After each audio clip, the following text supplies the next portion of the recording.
नमस्कार दोस्तों, मैं राज पांडे। आप देख रहे हैं आरसीएम टुडे। अभी की लेटेस्ट अपडेट के बारे में बात करेंगे। आप सभी को मालूम होगा कि चैनल के माध्यम से जितनी भी जानकारी आपको दी जाती है वह पूर्णतः सही और सटीक होती है। उसी क्रम में कुछ महत्वपूर्ण खबरों के बारे में बात करेंगे। उससे पहले इस वीडियो को लाइक शेयर कर दें। अगर आप इसी प्रकार की ऑथेंटिक जानकारी प्रतिदिन चाहते हैं तो चैनल को सब्सक्राइब कर लें, बेल आइकन दबा दें, ऑल पर सिलेक्ट कर दें। सबसे पहले मैं बात करूँगा बीएड को लेकर। दोस्तों, बीएड को लेकर बड़ी अपडेट है। प्रवेश परीक्षा के संबंध में जानकारी आपको बाद में दूंगा, लेकिन उससे पहले मैं आपको बताना चाहता हूं कि वर्ष 2030 से 4 वर्षीय बीएड या 4 वर्षीय एकीकृत अध्यापक शिक्षा कार्यक्रम डिग्री धारक ही शिक्षक बन पाएंगे। राष्ट्रीय शिक्षा नीति 2020 की सिफारिशों के तहत बाल वाटिका से लेकर 12वीं कक्षा तक के लिए शिक्षकों की न्यूनतम योग्यता तय कर दी गई है। इसमें बीए, बीएड, बीएससी बीएड और बीकॉम बीएड शामिल हैं। खास बात यह है कि शैक्षिक सत्र 2023 से 24 41 विश्वविद्यालयों में पायलट प्रोजेक्ट में 4 वर्षीय बीएड प्रोग्राम शुरू हो रहा है। एनटीए राष्ट्रीय समान प्रवेश परीक्षा के लिए अगले हफ्ते ऑनलाइन आवेदन खिड़की शुरू करेगा। तो आप समझ सकते हैं किस तरह की व्यवस्था है। तो बीएड कभी भी शिक्षक से वंचित नहीं होगा, शिक्षक बनने से वंचित नहीं होगा। 2030 में जो परिवर्तन हो रहा है, इस परिवर्तन के तहत बीएड का क्रेज और बढ़ेगा और 4 वर्षीय बीएड में ज़्यादा एडमिशन होने की संभावना है। अगली अपडेट के बारे में बात करेंगे। अगली अपडेट बहुत ही महत्वपूर्ण है मेडिकल को लेकर। मेडिकल प्रवेश के लिए इस बार 5 नहीं 1 काउंसलिंग संभव। जानकारी के अनुसार मैं आपको बता दूं कि देश के मेडिकल कॉलेजों में एमबीबीएस सहित पीजी मेडिकल की 2 लाख से ज़्यादा सीटों पर इस बार एक ही कॉमन काउंसलिंग होगी। स्वास्थ्य और परिवार कल्याण मंत्रालय के तहत संचालित चिकित्सा परामर्श समिति यानी कि एनएमसी के चेयरमैन प्रोफेसर अतुल गोयल ने इसका प्रपोजल भेजा है। अगर ऐसा हुआ तो हर साल 5 काउंसलिंग के कारण चक्कर काटने वाले करीब 1 लाख छात्रों को परेशान होने से मुक्ति मिल जाएगी। कॉमन काउंसलिंग में एक ही बार में छात्र छात्राओं को पता चल जाएगा कि उन्हें उनके राज्य और ऑल इंडिया कोटे में किन किन मेडिकल कॉलेजों में दाखिला मिल रहा है। तो यह बिग ब्रेकिंग न्यूज़ है, आपके लिए बहुत बड़ी खबर है।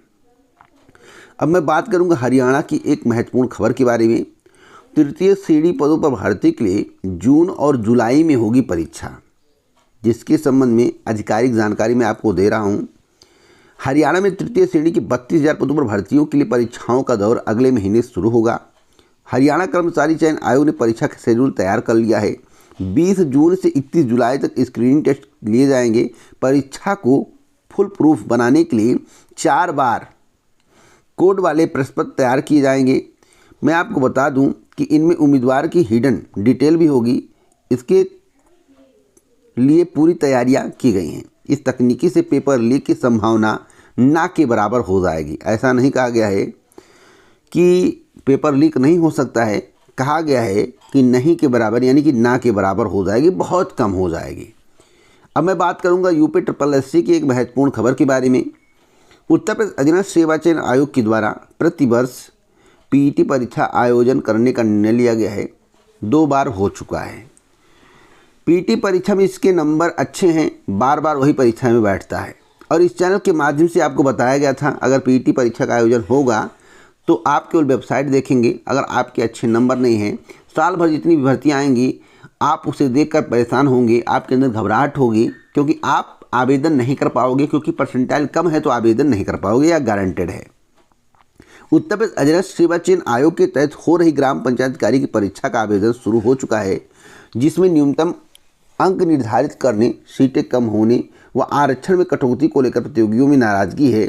वह चाहते हैं कि प्रारंभिक अर्हता परीक्षा के लिए न्यूनतम अंक निर्धारित किया जाए ताकि अधिकतम प्रतियोगियों को अवसर मिल सके। मैं गारंटी के साथ कहता हूं कि पेट 2022 में ऐसा कुछ भी नहीं होने वाला है, न इसके संबंध में आयोग में कोई भी चर्चा है। कॉमन कट ऑफ नहीं होगा, नोट कर लेना इतना।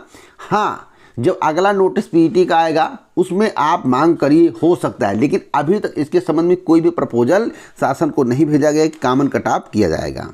बाकी प्रयास करना आपका काम है, प्रयास करते रहिए। भर्ती में एक और मामला चल रहा है। भर्ती के लिए निकाली गई 1468 सीटों में से केवल 139 सीटें ही ओबीसी कोटे में जा रही हैं, जबकि सबसे ज़्यादा प्रतिस्पर्धा पिछड़ा वर्ग में ही है। सरकार को पहले ग्राम पंचायत अधिकारी की भर्ती में संशोधन कर ओबीसी की सीटें बढ़ानी चाहिए। अगर ऐसा नहीं किया गया तो मामला कोर्ट में चला जाएगा। इसलिए UPSSC को इस बारे में सोचना चाहिए, चेयरमैन को सोचना चाहिए। भर्ती फंसानी है या सही तरीके से शुद्ध रूपेण पूर्ण करना है। आयोग के अध्यक्ष सोचेंगे तभी इस प्रक्रिया में पारदर्शिता आएगी, नहीं तो यह भर्ती कोर्ट में जानी तय है। अब मैं बात करूंगा संस्कृत विद्यालयों को लेकर। संस्कृत विद्यालयों में मानदेय पर भर्ती किए जाएंगे शिक्षक, जिसकी प्रक्रिया बहुत जल्द शुरू की जाएगी। मैं अभी आपको डेट बता दूंगा किस तारीख से आवेदन प्रक्रिया शुरू होगी। प्रदेश भर के अशासकीय सहायता प्राप्त संस्कृत माध्यमिक विद्यालयों और राजकीय संस्कृत विद्यालयों में शिक्षकों की भारी कमी है। संस्कृत विद्यालयों में शैक्षिक गुणवत्ता बेहतर रखे जाने के लिए स्थायी शिक्षकों की नियुक्ति होने तक मानदेय पर शिक्षकों को रखने का ऐलान किया गया है। इसके लिए शासन से निर्देश जारी कर दिए गए हैं।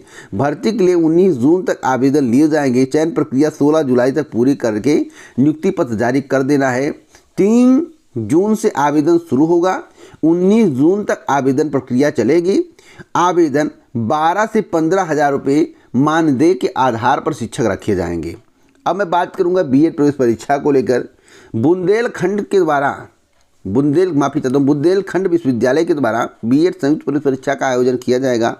परीक्षा के लिए केंद्र बना दिए गए हैं। 75 जनपदों में 1105 परीक्षा केंद्र बनाए गए हैं। इस परीक्षा में 4,73,000 अभ्यर्थी 15 जून को 2 पालियों में प्रवेश परीक्षा देंगे। सबसे अधिक 105 परीक्षा केंद्र प्रयागराज में बनाए गए हैं, जबकि श्रावस्ती में सिर्फ एक ही केंद्र बनाया गया है।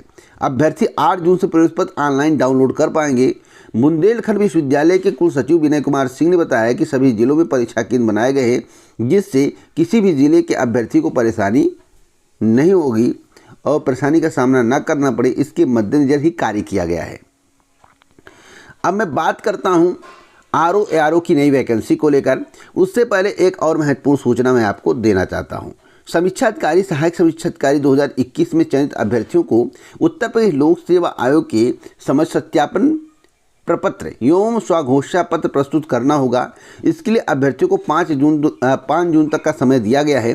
परीक्षा में चयनित 350 अभ्यर्थियों को यह प्रक्रिया पूरी करनी होगी।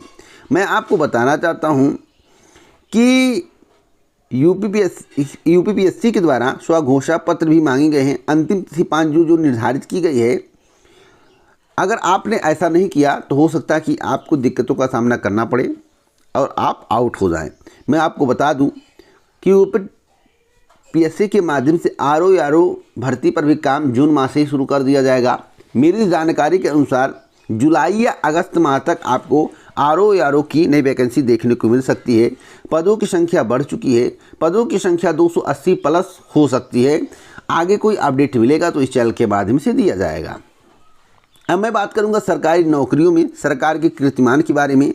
राज्य सरकार के द्वारा बड़े बड़े दावे किए जाते हैं। राज्य सरकार का कहना यानी कि उत्तर प्रदेश सरकार का कहना है कि 5.5 लाख से अधिक युवाओं को सरकारी नौकरी, कभी 6.5 लाख, कभी 5.5 लाख, कुछ भी कह देते हैं। इसका कोई अता पता नहीं रहता है।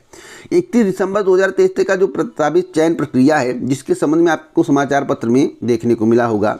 लोक सेवा आयोग 4,527, अधीनस्थ सेवा चयन आयोग 20,060, उच्च शिक्षा सेवा चयन आयोग 958, माध्यमिक शिक्षा सेवा चयन बोर्ड 4,795, पावर कॉर्पोरेशन यानी कि विद्युत सेवा आयोग 255, पुलिस भर्तियों प्रति बोर्ड 41,028 पदों पर भर्ती के लिए प्रतिबद्ध है। राज्य सरकार ने समूह खा व गा के पदों पर भर्ती के लिए ई-अध्याचन पोर्टल से ऑनलाइन प्रस्ताव भेजने अनिवार्य कर दिए गए हैं। रिक्त पदों को भरने के लिए UPSC और अधीनस्थ सेवा चयन आयोग पर प्रस्ताव भेजना होगा। मैं आपको बताना चाहता हूं, सरकार जितने भी दावे करती है उसमें कितनी सच्चाई है मैं तो बता नहीं सकता, लेकिन आपको बताना ज़रूरी है। मुझे जनपद हरदोई में शिक्षक पद पर नियुक्ति मिली है। मेरी सफलता में वर्तमान प्रशासनिक कार्य संस्कृति का महत्वपूर्ण योगदान है। शिक्षक भर्ती के लिए अपनाई गई समस्त प्रक्रिया और व्यवस्था सराहनीय है, ऐसा तृप्ति सिंह का कहना है, जो कि रायबरेली की है। सवाल है, इस पृथ्वी पर कोई नौकरी पा जाए, अगर वह डोनेशन से भी पाए या गलत तरीके से पाए, पेपर लीक करके पाए, कभी पकड़ा ना जाए, तो क्या वह कभी आपको बताएगा कि हमने पैसा देकर नौकरी लिया है, हमने पेपर लीक करके नौकरी लिया? ऐसा कह देगा तो उसकी नौकरी चली जाएगी और भर्ती पर दाग लग जाएगा। इसलिए चयनित अभ्यर्थियों से कभी नहीं पूछना चाहिए, अचयनित से पूछना चाहिए जो प्रतियोगी परीक्षाओं में बैठते हैं, दिन रात तैयारी करते हैं। बाकी जो समाचार पत्र में छाप देते हैं वही आप लोग पढ़ देते हैं, उसी का गुणगान करते हैं। किसी से कुछ नहीं पूछना चाहिए। पारदर्शिता अगर आपको जाननी है तो उन प्रतियोगी छात्रों से पूछिए जो दिन रात इलाहाबाद, लखनऊ, गोरखपुर, बड़े बड़े शहरों में तैयारी करते हैं। आप उनसे एक बार पूछिए क्या भर्ती में पारदर्शिता है या नहीं। बाकी कुछ पूछने की ज़्यादा ज़रूरत नहीं है। तो अगर आपको वीडियो पसंद आया हो तो इस वीडियो को ज़्यादा से ज़्यादा शेयर करें। इस प्रकार की ऑथेंटिक जानकारी प्रतिदिन मैं आपको देता रहता हूँ। पूरा वीडियो सुनने के लिए दिल से धन्यवाद।